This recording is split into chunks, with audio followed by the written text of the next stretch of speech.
Today I am at premises of plast enterprise private limited और मेरे साथ present एक बहुत ही renowned personality mister Jagdish Bhua, who is the managing director of the company that deals in the manufacturing of the eyewear cases under the brand name Specta Case. So let's have a conversation with him और आज हम जानने वाले हैं इनकी journey के बारे में, कैसे इन्होंने Specta Case ब्रांड से एक कंपनी स्टार्ट करी और आज वो इतने टॉप पर है। 30 ईयर्स से ज़्यादा हो चुके हैं इस ब्रांड को और आज इनके बाहर कंट्रीज में भी मैन्युफैक्चरिंग यूनिट्स हैं, जैसे कि श्रीलंका एंड केन्या में भी इनके जो प्रोडक्ट्स हैं वो जाते हैं। I would like to welcome you. Thank you. सबसे पहले मैं आपसे जानना चाहूँगी कि किस तरह से आपको इंस्पिरेशन मिली और कैसे आप आज इस कंपनी को इतना ज़्यादा हाइट्स पर ले जा पाए हैं। देखो, हमारा वैसे जर्नी देखा जाए तो पहले तो हम गांव से पढ़ाई करने के लिए अहमदाबाद में आए थे जी। हमारा बैकग्राउंड है पूरा खेती का। तो पढ़ाई करने के बाद मेरी गवर्नमेंट जॉब थी। गवर्नमेंट जॉब करते करते मुझे आइडिया आया कि कोई ना कोई बिजनेस किया जाए तो अच्छी बात है, क्योंकि गवर्नमेंट जॉब में मैं ITI में इंस्ट्रक्टर था। तो ITI के इंस्ट्रक्टर के टाइम में मैं देख रहा था कि वहाँ पे हमारा एक्सपीरियंस या तो नॉलेज इसका इतना ज़्यादा कोई यूज़ नहीं हो रहा है और वहाँ पे बच्चों को भी इतना अच्छी ढंग से मैनेज नहीं होता था कि पढ़े अच्छी ढंग से वो सब।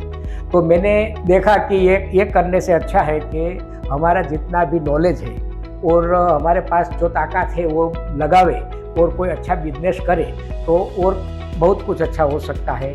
हम लोगों को एम्प्लॉयमेंट भी दे सकते हैं, गवर्नमेंट को टैक्सेस भी दे सकते हैं और कुछ न कुछ देश के लिए कर सकते हैं। तो उस टाइम पे ही वैसे मेरे पास निवेश करने के लिए तो कुछ था नहीं और मेरे पास ऐसा भी कोई बैकग्राउंड नहीं था कि निवेश करने के लिए किसी को मैं बताऊं कि भाई मुझे आप पैसा दो तो मैं निवेश करूं और बिजनेस करूं। लेकिन फिर मैंने ऐसा कोई एक तरीका ढूंढ निकाला कि जिसमें मिनिमम निवेश से मेरा बिजनेस स्टार्ट हो जाए। तो ये था स्पेक्टेकल केस। इसमें वैसे तो स्पेक्टेकल स्टार्ट किया, उससे पहले मैंने लाइफ में स्पेक्ट पहने भी नहीं थे। अच्छा। तो मुझे वैसे उसके मार्केट के बारे में तो पता नहीं था, लेकिन वो कैसे बनाया जाता है, क्या बनाया जाता है, कैसे बेचना चाहिए, वो सब मेरे कॉन्फिडेंस था। तो मैंने सबसे पहले एक मोल्ड बनाया। मोल्ड बना के उसको जॉब वर्क पे दूसरे की फैक्ट्री पे स्टार्ट किया। तो इसमें क्या होता था कि सिर्फ मोल्ड बनाना इतना ही मेरा पैसा लगा था और वो बहुत कम पैसा था। इसके बाद थोड़ा बहुत स्टार्टिंग में पहली 1 साल तो देखा जाए तो 3000 पीसीस पर मंथ, इतना छोटे काम से मैंने एक्सपीरियंस स्टार्ट किया।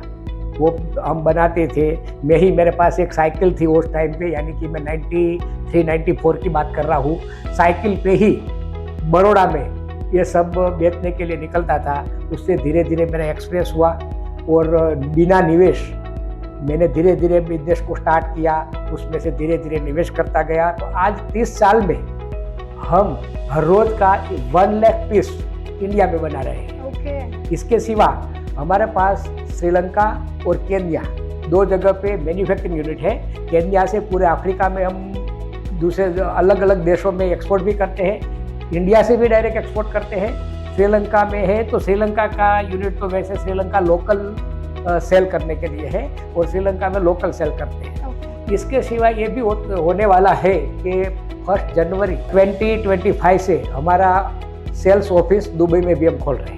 Amazing. और इसमें अभी हमारे पास 200 से ज़्यादा वर्कर्स, 10 से ज़्यादा मैनेजिंग स्टाफ और ऐसे मिलकर टोटल हमने 250 से ज़्यादा लोग हम काम करते हैं। जो हमने बिना निवेश, बिना एक्सपीरियंस स्टार्ट किया था, लेकिन टाइम का हमने इन्वेस्टमेंट किया। इसमें ज़्यादा करके देखो तो पैसे का इन्वेस्टमेंट नहीं था, टाइम का इन्वेस्टमेंट था।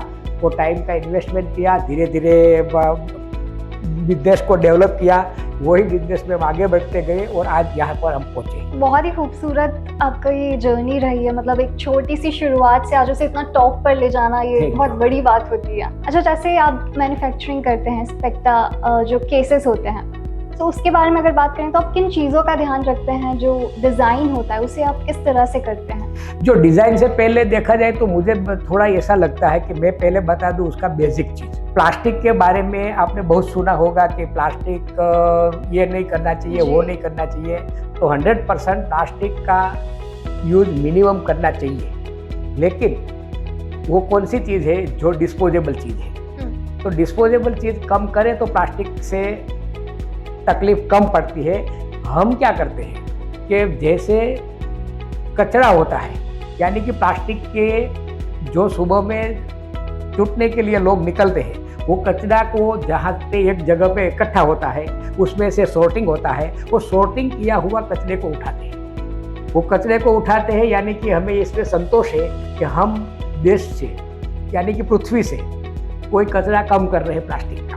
उसको उठा के उसमें से मटेरियल बनाते हैं। मटेरियल बनाने के बाद वही कचरे में से प्रोडक्ट बनाते हैं। वो प्रोडक्ट बनाने के लिए हम एम्प्लॉयमेंट भी जनरेट करते हैं। वो प्रोडक्ट बनती है तो गवर्नमेंट के लिए टैक्सेस भी जनरेट होते हैं और सबका चलता है। उससे हमें 2-3 फायदा होता है। एम्प्लॉयमेंट दे सकते हैं, कचरा कम कर सकते हैं और रोजी रोटी भी दे सकते हैं। और डिज़ाइन के बारे में जब आपने बात किया तो डिज़ाइन में हम वो नॉर्मली देखते हैं कि टाइम टू टाइम मार्केट में चश्मे का ट्रेंड चेंज होता है। तो उसमें देखा जाए तो पहले यानी कि 93 to 96 चश्मे एकदम छोटे छोटे चलते थे और लोगों को छोटे से छोटे चश्मे चाहिए थे।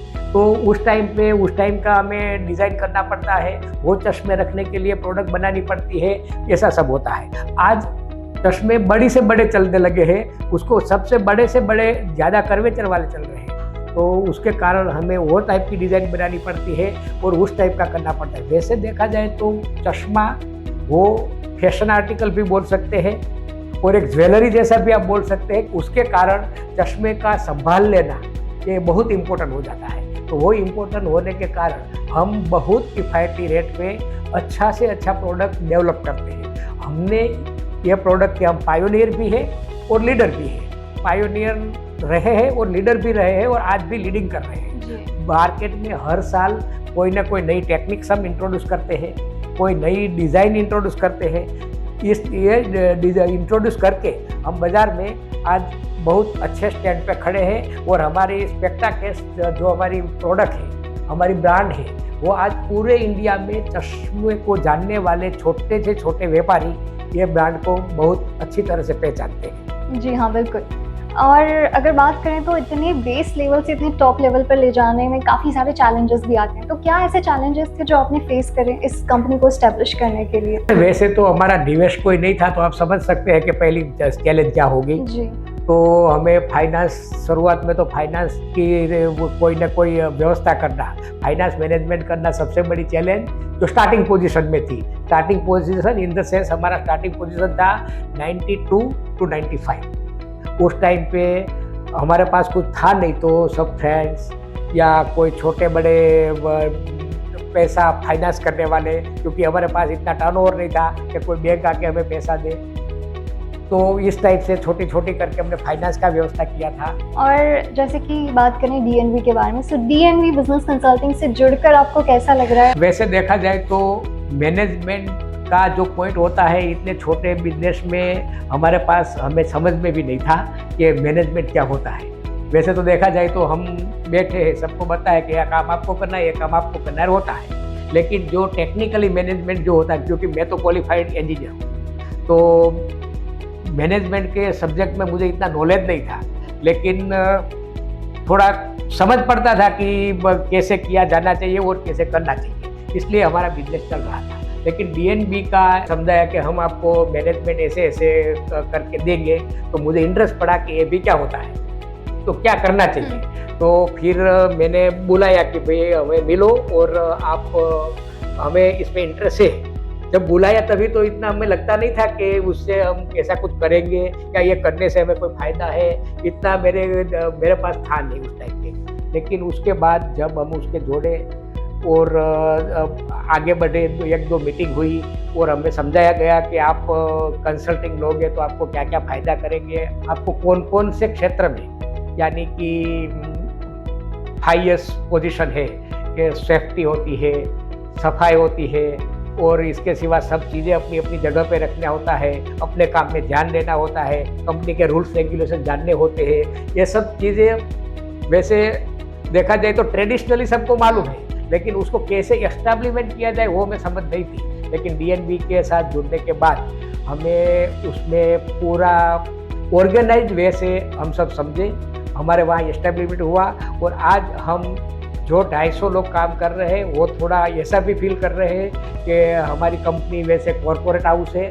और कॉरपोरेट के हिसाब से हम काम कर रहे हैं। डीएनबी के साथ जुड़ने के बाद वो सब जब स्ट्रक्चर वैसे हुआ तो हमें मालूम पड़ा कि मैनेजमेंट ये भी कंपनी के अंदर कितना इम्पोर्टेंट है, जितना ही मैन्युफैक्चरिंग इम्पोर्टेंट है, जितना ही सेल्स इम्पोर्टेंट है, इतना ही हमारा इंटरनल मैनेजमेंट भी इम्पोर्टेंट होता है। और इसके कारण आज हम फील कर रहे हैं कि हम बहुत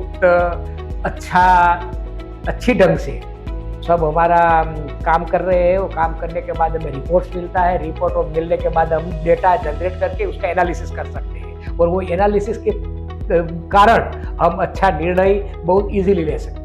और जो करंटली इस इंडस्ट्री में हैं और जो एंटरप्रेन्योर्स हैं, जो एस्पायरिंग लोग हैं इस इंडस्ट्री में वर्क कर रहे हैं, उनके लिए आप क्या मैसेज देना चाहेंगे? देखो, वैसे तो मैं रिटायर्ड होने आया, इसलिए फिलोसॉफी आप समझ सकते हैं। देखा जाए तो जीवन में कमाने के लिए बहुत आसान चीज़ है, आप कमा सकते हैं, लेकिन खास ध्यान रखना चाहिए अगर आपको ब्रांड बनाना है, लोगों का प्यार जीतना है, वो ट्रस्ट बनाना है मार्केट में, तो नीति को कभी छोड़नी नहीं चाहिए और हमेशा अपने कस्टमर का ध्यान रखना चाहिए। हमने बहुत ख्याल रखा है कि हमारे कस्टमर को एक पैसे का नुकसान नहीं होना चाहिए, हमें भले 100 रुपये का नुकसान हो। यानी कि अपने कस्टमर के साथ बहुत आप नैतिक रहो, कस्टमर का कभी कोई ट्रस्ट नहीं टूटे, उसका खास ध्यान रखो, उसके साथ जो बातचीत हुई है उसको पकड़ के रखो, खास करके समाज के लिए, दुनिया के लिए, यानी पर्यावरण का है, पशु पक्षी का है और मानव का है, क्या करके आप अच्छा काम कर सकते हो, यानी कि आपसे कंट्रीब्यूशन कर सकते हो, वो ध्यान रखो। आपको जीवन में बहुत मजा आएगी, यानी कि कमाई है उसका आपको संतोष रहेगा। बिल्कुल। Thank you so much mister Jagdish Bua, it was really nice talking to you. और ये जो आपकी जर्नी रही है वो सच में बहुत ज़्यादा इंस्पायरिंग है। थैंक यू, आपने जो मुझे चांस दिया आपसे बात करने का। ये थे मेरे साथ मिस्टर जगदीश बुआ, जो कि मैनेजिंग डायरेक्टर हैं स्पेक्टाकेस के, और इनकी जर्नी बहुत ज़्यादा इंस्पायरिंग थी एंड आई थिंक आप सबको भी इनकी जर्नी से इंस्पिरेशन मिली होगी। तो stay tuned and for more such videos keep following.